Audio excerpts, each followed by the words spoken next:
inherited that system, and we now have a new system that can do millions of people as you need them. But we had to get rid of a broken old system that didn't work. It worked only on a very limited basis. And we're very proud of what we've done. It's incredible what we've done. And this system will now serve for the future, for future problems. Hopefully you don't have a problem like this, but something will come up. We have now a great system.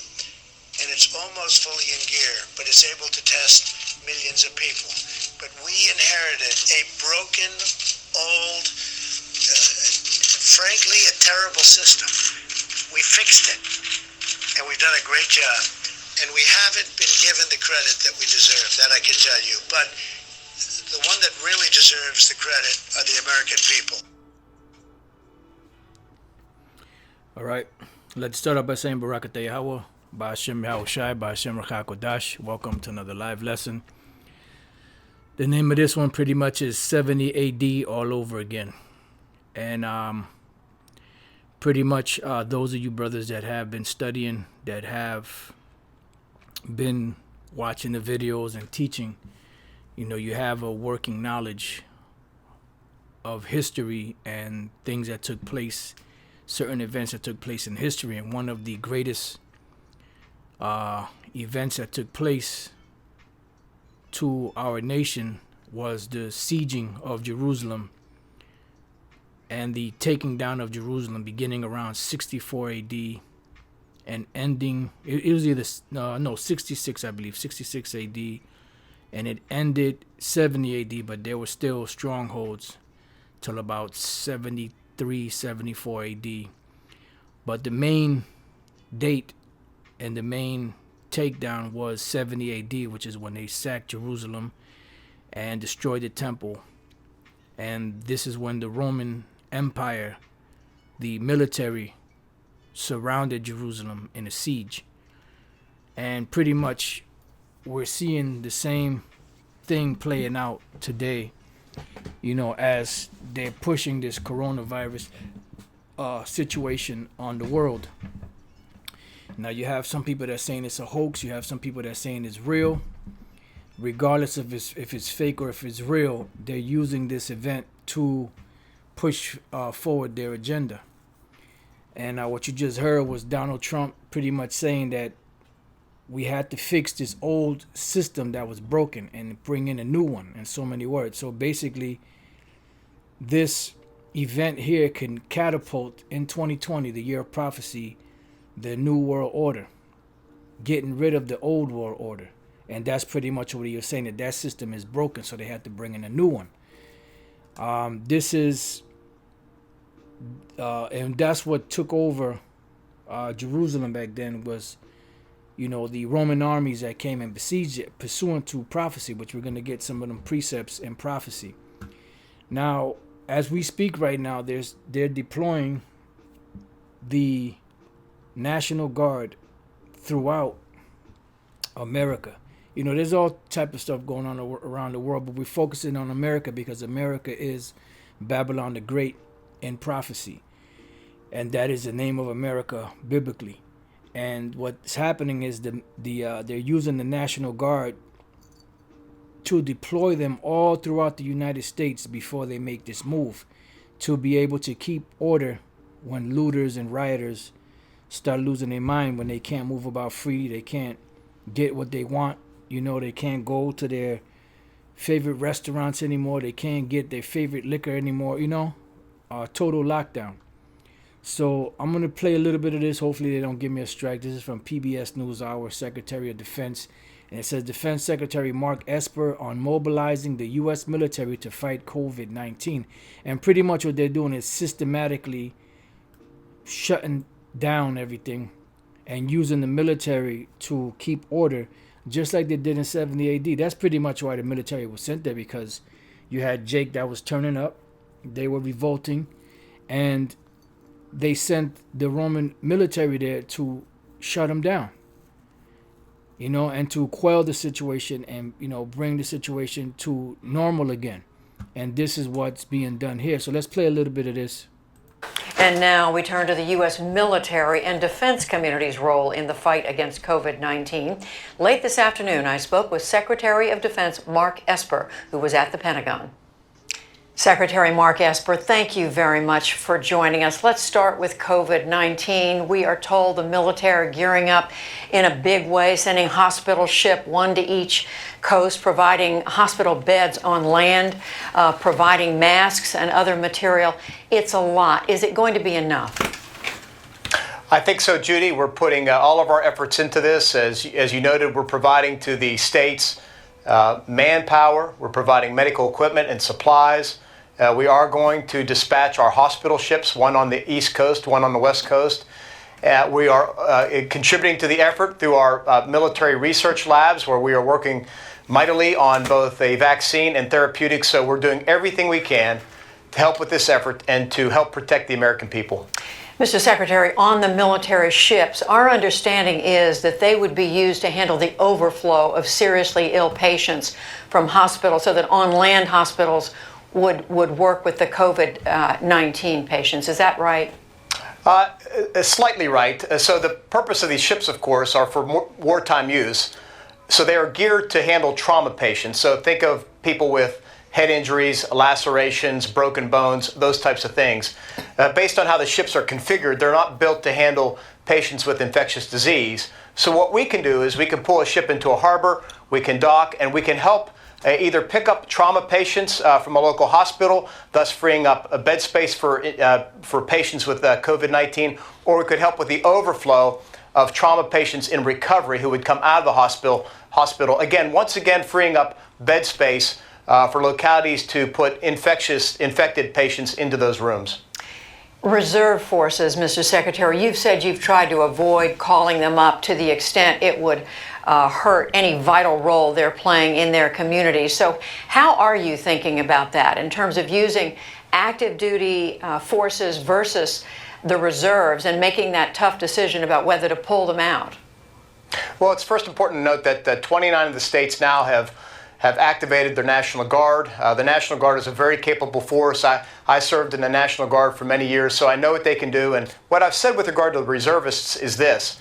As we look at activating, whether it's the hospital ships or our field deployable hospitals, one of the challenges we face is that many of the medical professionals that would staff those hospitals could come from the reserves. So we've got to be very conscious as we do this to make sure we're not pulling required medical personnel, professionals out of a civilian role that's needed and putting them into a military role and deploying them somewhere else. And so pretty much you see that they're mobilizing the military all throughout the United States.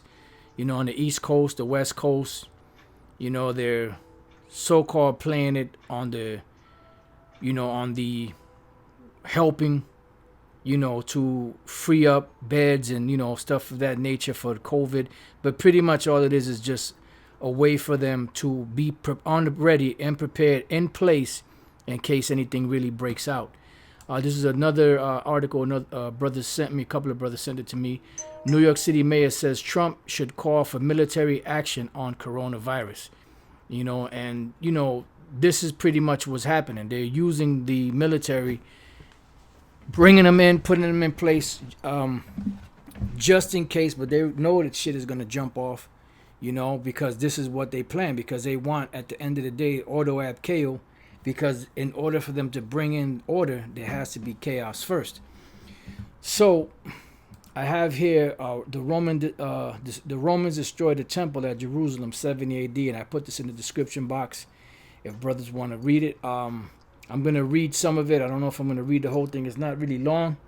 I'm going to read some of it, hit some precepts, and close out the lesson. Because pretty much what we're seeing is slowly but surely the military of America, the American military, is pretty much sieging the American populace, the American people, you know, which the main threat really are the Israelites. That's the main threat. And the other threat would be those militias and, you know, those Edomites that have been hunkered down and ready to go to war with the government in case they try to infringe upon their rights. But this is why they're declaring national emergencies, because in a national emergency, the Constitution and Bill of Rights, all that stuff goes out the window, and it goes into, that all takes a back seat. So it says, in the year 66 AD, the Jews of Judea rebelled against the Roman masters. In response, the Emperor Nero dispatched an army under the generalship of Vespasian to restore order. By the year 68, resistance in the northern part of the province had been eradicated, and the Romans turned their full attention to the subjugation of Jerusalem. Why? Because this was prophecy. It says that same year, the Emperor Nero died by his own hand, creating a power vacuum in Rome. In the resultant chaos, Vespasian was declared emperor and returned to the imperial city.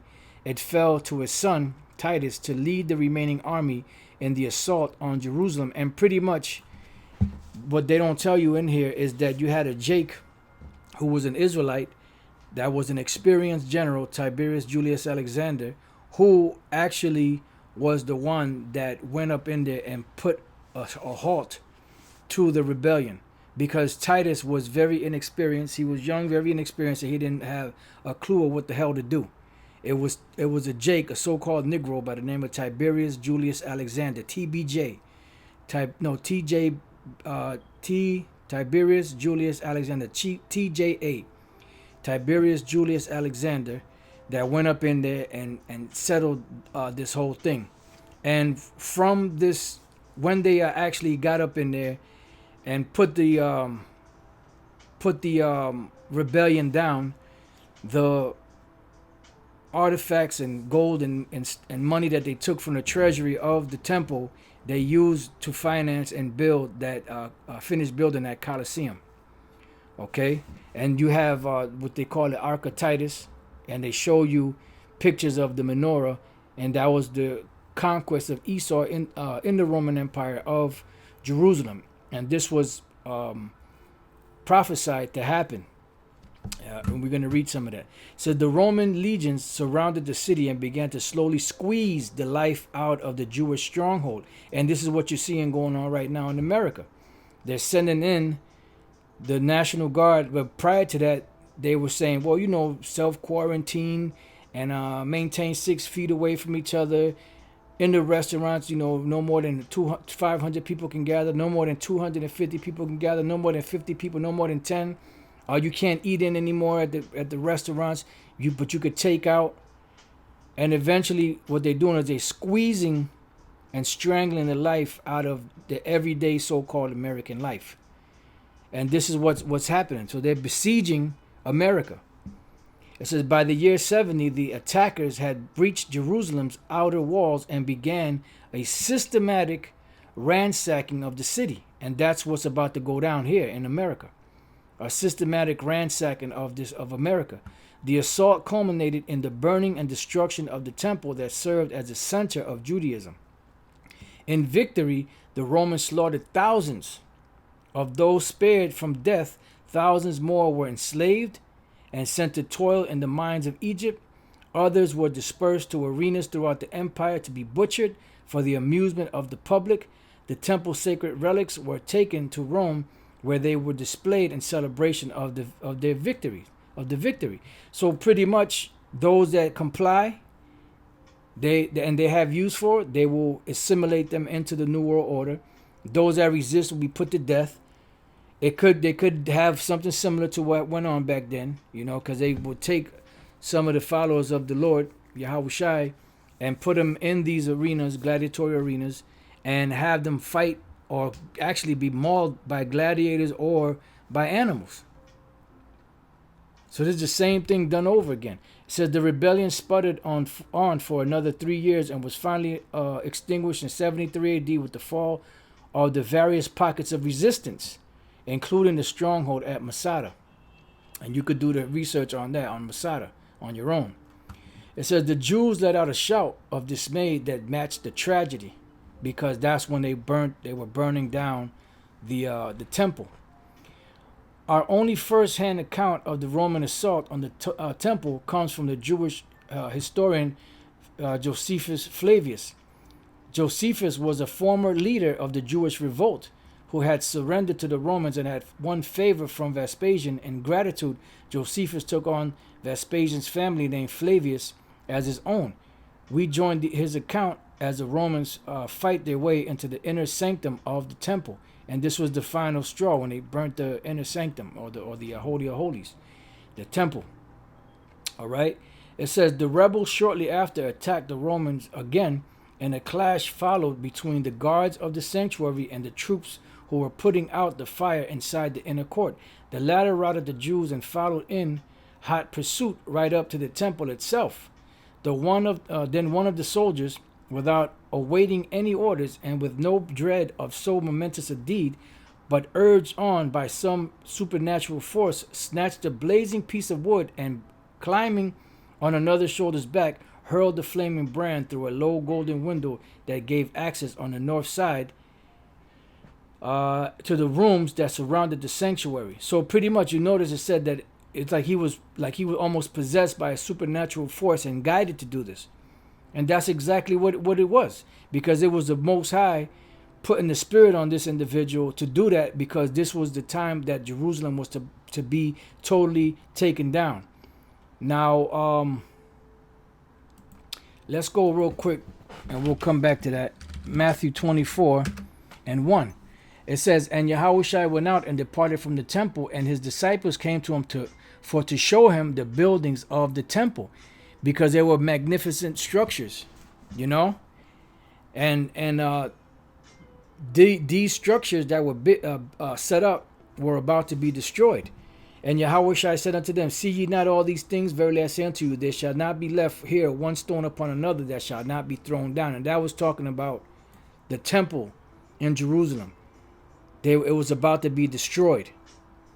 Now let's jump down to the 15th verse. When you therefore shall see the abomination of desolation. So what is the abomination of desolation? The Romans. They were the abomination that make desolate. They're the abomination that came into the temple and made it desolate. And from that point on, there has not been a temple. That's why today the temple is what? Is us, the Israelites. We are those lively stones now. We are the third temple being built right now. You know, Lord's will, we are part of the elect.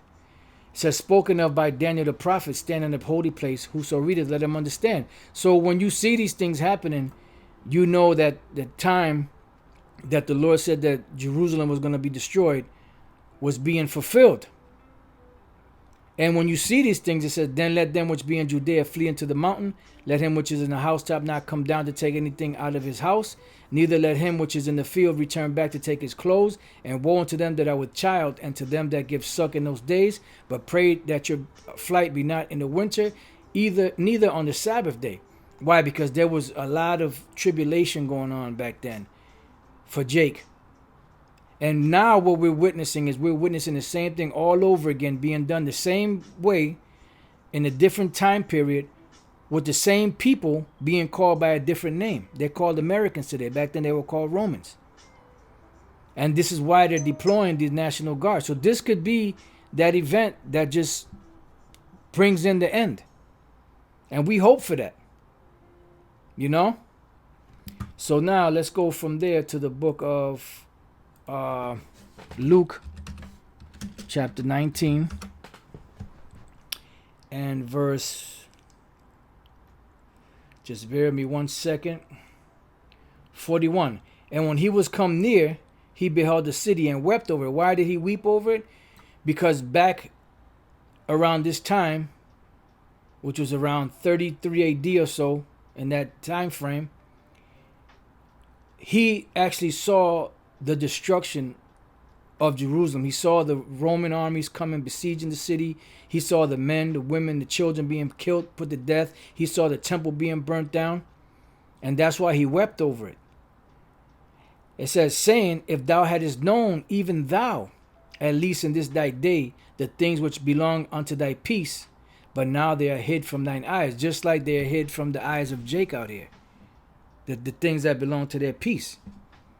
Because the same exact thing is going to happen. It's not going to happen in the same fashion, but we're seeing it play out just like it did back then. That's why the name of the lesson is 70 AD all over again. This time there's no walls. This time there's no sanctuary or temple. This time the wall and the temple and the sanctuary are the people. And they're being besieged. It says, for the day shall come upon thee that thine enemy shall cast a trench about thee and compass thee round about and keep thee in on every side. And we seeing systematically Trump and these different leaders of America strategically placing the National Guard in these different places. All right, let's see. Upon thee, the enemy shall cast a trench. Let's look at what this word trench. Karax, which is what? Which is a palisade, a stake. So they're going to cut you off. You know? Just like this is the root word for the injection of the needle for the mark of the beast, for the microchip. It says a palisade or rampart, pales between which earth, stone, trees, and timbers are heaped and packed together. And this is how they would siege a place. And when they besieged Masada, they had to actually build a tower to get up there because it was on a mountainside.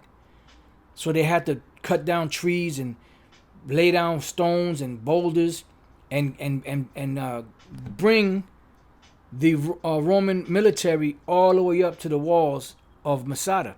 And this is what they were doing to Jerusalem at the time. Trench about thee and compass thee round about and keep thee in on every side. So this is what's happening right now. The National Guard is starting to mobilize into all of these different cities, the major cities first, so that when they finally implement the total lockdown, the people that loot and riot, they could send the National Guard is already there, so they can keep order and get busy.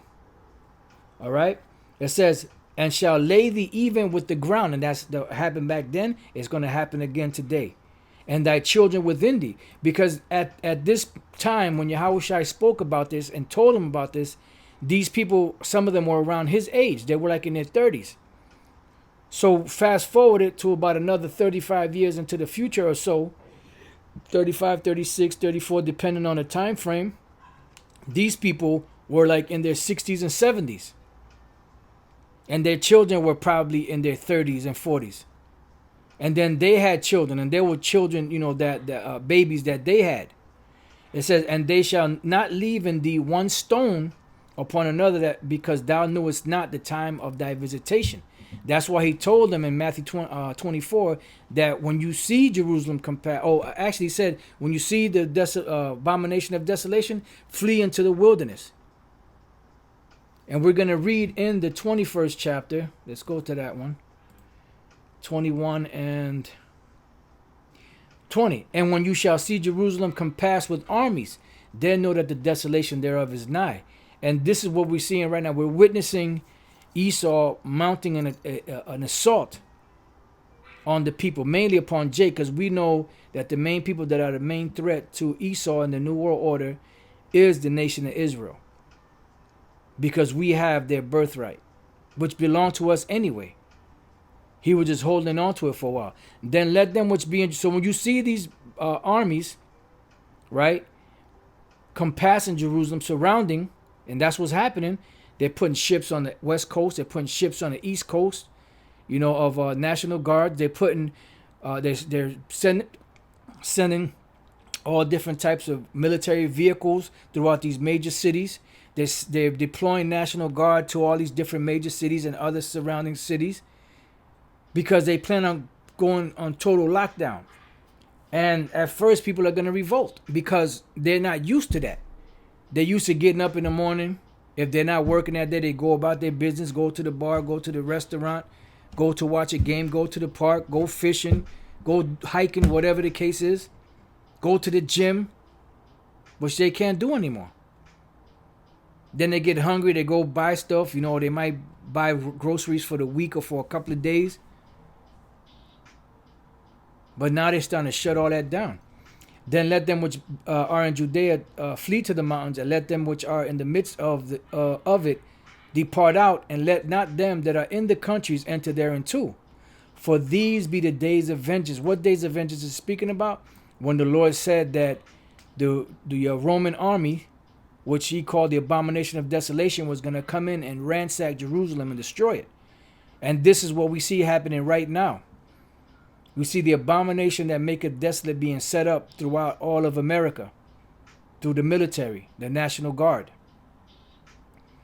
And we were listening to some of this, how they were talking about it. You know? So it says, for these be the days of vengeance, that all things which are written may be fulfilled, because this is what has to go down. Everything has to be fulfilled.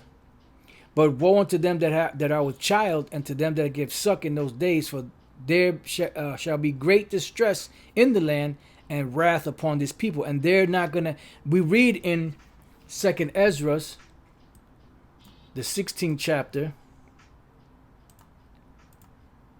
Let's go there real quick. And the 68th verse, and we read this all the time because this are the times we're in.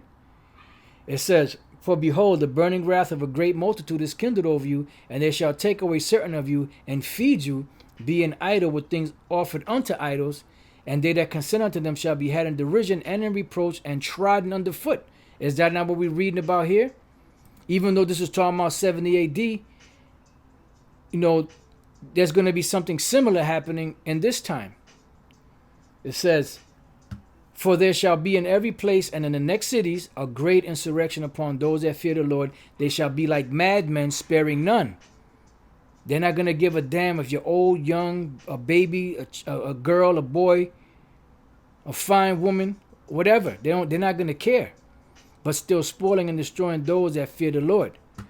So going back to Luke, it says, but woe unto them that are with child, and to them that give suck in those days, for there shall be great distress in the land, and wrath upon this people. And they shall fall by the edge of the sword, and shall be led away captive into all nations, and Jerusalem shall be trodden down of the Gentiles until the time of the Gentiles be fulfilled. And this happened back then in 70 AD. But in this time right now, they plan on those that don't play ball, killing them.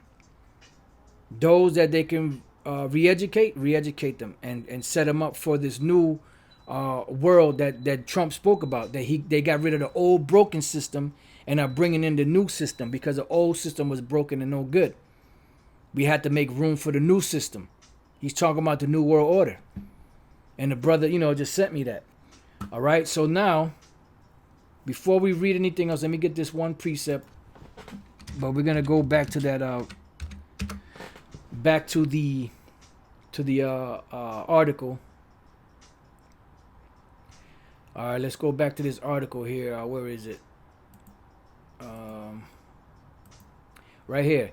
It says, as the flame shot up, the Jews let out a shout of dismay that matched the tragedy and flocked to the rescue. And people are there's gonna be wailing and gnashing of teeth. Ultimately, when the missiles come and they see the chariots raining down lasers, but also from all the things that are going to come upon the earth. Luke 21, which we're in, with no thought of sparing their lives or husbanding their strength, for the sacred structure that they have constantly guarded with such devotion was vanishing before their very eyes. And in this time, they're gonna get it, man. The time of Jacob's trouble. No exhortation or threat could now restrain the impetuosity of the legions, which is what? The military, the Roman militaries. For passion was in supreme command. Crowded together around the entrances, many were trampled down by their companions, others stumbling on the smoldering and smoke-filled ruins of the porticos, died as miserably as the defeated. As they drew closer to the temple, they pretended not even to hear Caesar's order, but urged the men in front to throw in more firebrands. The rebels were powerless to help carnage and flight spread throughout. Most of the slain were peaceful citizens. See? Most of the slain were peaceful citizens, weak and unarmed. A lot of these American people, Jake, you have Jakes out there that got, ammunition and guns and all that, but you have a lot that don't. And they were butchered where they were caught. The heap of corpses mounted higher and higher about the altar. A stream of blood flowed down the temple's steps on the bodies of those slain. At the top slipped to the bottom. And you better believe that if you don't comply with these, if you caught outside when you're not supposed to be out there, and you don't comply with the National Guard, you better believe if you're a threat, they're gonna put you down. And I'm not talking about tackling you and wrestling you and strapping you up and putting you in prison. I'm talking about cutting you down, shooting you, and taking you out, taking you off the planet. And this is why the Lord Yahweh B'Shem Shai has to step in, and He will step in to help us, because we have no defense against this. Psalms 124:7. Our soul is escaped as a bird out of the snare of the fowlers. The snare is broken, and we are escaped. See? So we're going to be in the midst of it, but the Lord is going to make something happen to where we're going to be taken care of and freed up. Our help is in the name of the Lord Yahweh B'Shem Shai, which check out, they don't know the name of the Lord. Neither do they care. They make mockery of it. It says, who made heaven and earth. Let's get one more. Isaiah 59:19. It says, so shall they fear the name of the Lord from the west, and his glory from the rising of the sun. When the enemy shall come in like a flood, the Spirit of the Lord Yahweh B'Shem Shai shall lift up a standard against him. And this is what we're waiting for. So they're coming. They're getting in place. California is already on lockdown. No one can move in California unless you have some kind of medical emergency or have to go to the doctor, or some workers that are needed, to move about to get things going. Other than that, you ain't going nowhere. All right, so now let's go back. It says, when Caesar failed to restrain the fury of his frenzied soldiers, the fire could not be checked. He entered the building with his generals and looked at the holy place of the sanctuary and all its furnishings, which exceeded by far the accounts current in foreign lands and fully justified their splendid repute in our own. So they're trying to make it seem like they were trying to stop the fire and all that they didn't really want to burn up, which is bullshit. Because if that was the case, why would you make an ark,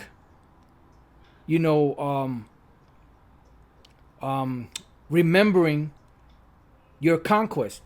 And in the ark, you put the menorah, and the treasury of the temple that you took.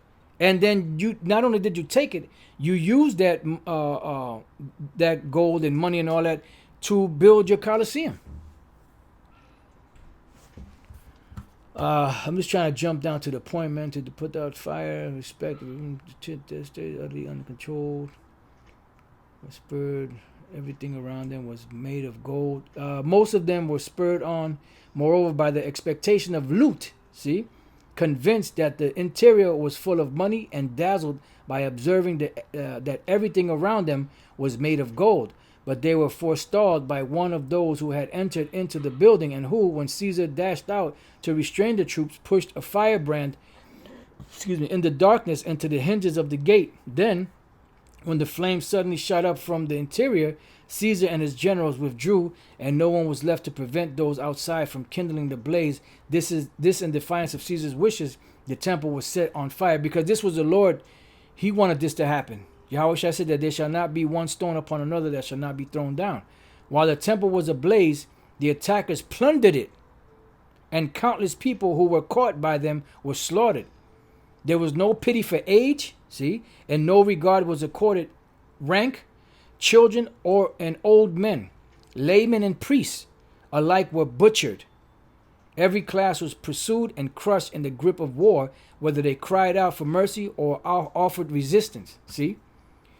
Now let's go to Deuteronomy 28:49. The Lord shall bring a nation against thee from far, from the end of the earth, as swift as the eagle flieth, a nation whose tongue thou shalt not understand, because they were speaking the Latin and Greek languages.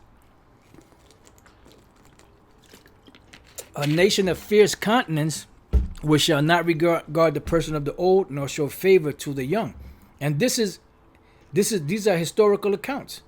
This is in the history, that they didn't have any mercy, that they were against even the priest.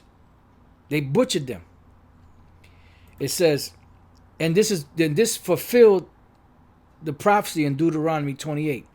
And he shall eat in these particular verses. And they shall eat the fruit of thy cattle and the fruit of thy land until thou be destroyed, because they plundered everything. Which also shall not leave thee either corn, wine, or oil. And this is why Yahushua told those that understood this prophecy, when you see these things happening, don't try to come and get your stuff. Bounce. Get the hell out of here. Because this was going to be given to these soldiers, the Roman soldiers. Or the increase of thy kind, or the flocks of thy sheep, until he have destroyed thee. And he shall besiege thee in all thy gates until thy high and fenced walls come down. And that happened. Wherein thou trustest throughout all thy land, and he shall besiege thee in all thy gates throughout all thy land, which the Lord thy power hath given thee. You see? And it goes on to say more, deals with the siege and all that. And there was different sieges, but this was one of the main sieges that destroyed the main venerated building of ours, the temple.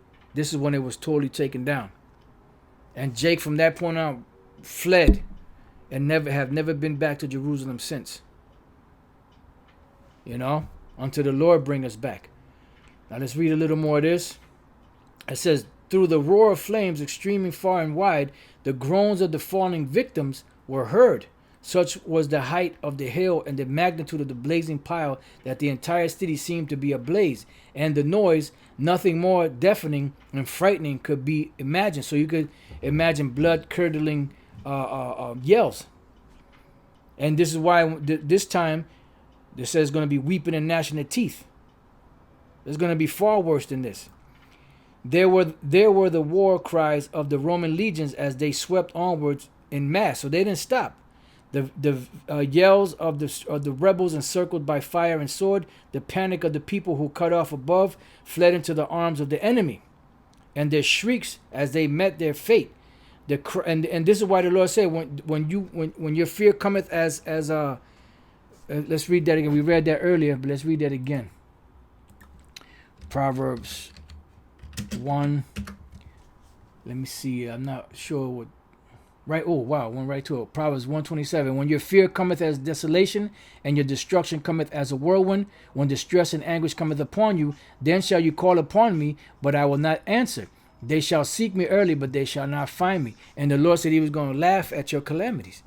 And this is the same thing that's going to go on in this time, but it's going to be far worse.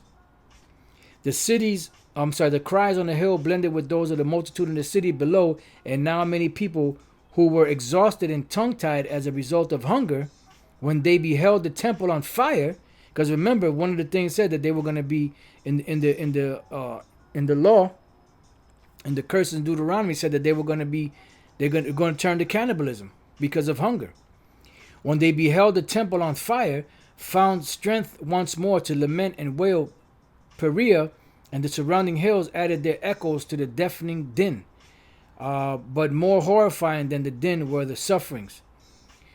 So pretty much, this what's happening right now in America is like a repeat of 70 AD all over again. You see the National Guard, they're deploying the National Guard all throughout America. And it's to keep the people in check. Why were the Roman soldiers the legion sent to Jerusalem? Because there was a big revolt and they had to shut it down. But back then they had to siege it because they had walls and gates. See, now they don't have walls or gates. So it's going to get bad out here, man. So let's pray to Yahweh Shem Yahshua that this be it. That this brings the very end of this devil. Because they can use this crisis to do a lot with it. And this could definitely could bring in the fulfillment of the mark of the beast, which is the microchip. And then now they're starting those forced vaccines, so on and so forth. So it's gonna get real out here. It's real, but it's gonna get more real. So with that, I pray that your brothers have been edified. To the next time I say shalom.